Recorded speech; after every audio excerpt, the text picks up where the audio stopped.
Minista mubyani wa uthukumi Dr. Alfred Nganga Mutwani wakosoa banene itambia ya mutongo wa chama cha Wiper Dr. Stephen Kalonzo Musyoka ya kumukwata mbaulo na imunini wa Musumbiri Rigathi Gachagua haigweta kana kilasi cha Kalonzo ticha kuatiania na tongo maleto ni serikali.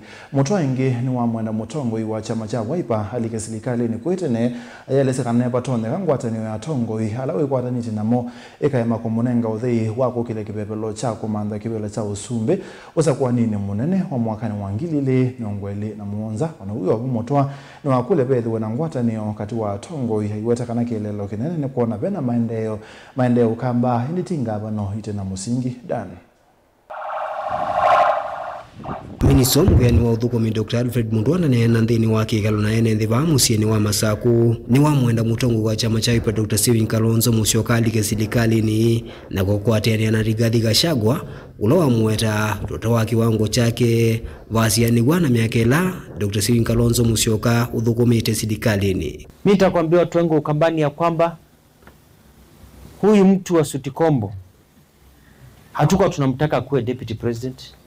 Hatuko tunamtaka sisi. Pale tukaa kana Kenya Kwanza hatuko tunamtaka. Ni bahati tu aliangukia kwa sababu mali yametoka. Akaingia hapa akaanza ukabila. Akaanza kuiba. Akaanza chuki. Sasa amefukuzwa yuko kule nje. Sasa tatanishi ni kwamba kiongozi wetu Kalonzo Musyoka ambaye ni more senior,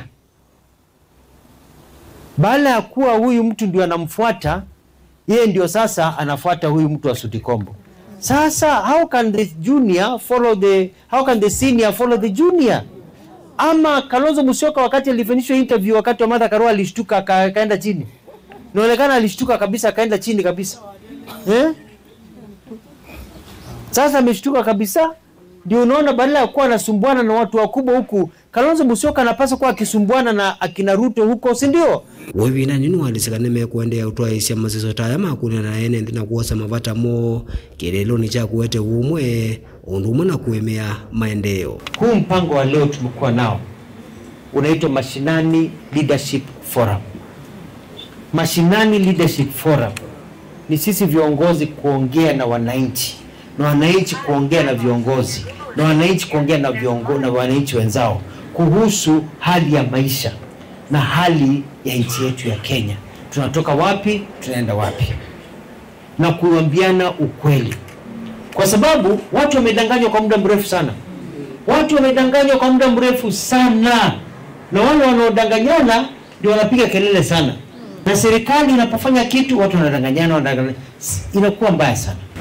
Daniel Mwonkela, Mutungu TV, kumuvaa kamuntini ya Masaku. Kristo aliye Bwana mkombozi wetu.